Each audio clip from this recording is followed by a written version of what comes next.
লুচি হলো বাঙালিদের একটা ইমোশন।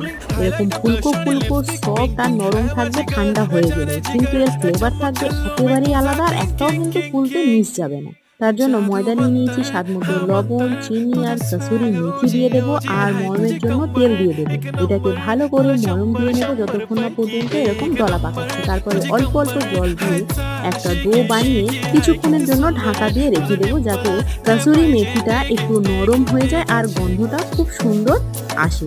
এবার ডোটা একদম নরম হয়ে গেছে, তেলটা দিয়ে আরেকটু মেখে নিয়ে লেচি কেটে নেব সাইজ মতো।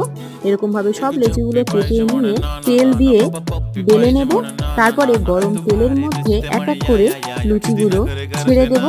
একটু তেলের মধ্যে নাড়ালে চাড়ালে কিন্তু লুচিটা এমনি এমনি ফুলে উঠবে আর এর ফ্লেভার হবে একেবারেই আলাদা। এরকম ভাবে সব লুচিগুলো ভেজে তুলে নিয়ে সাদা আলুর তরকারির সাথে সার্ভ করুন। এনজয়।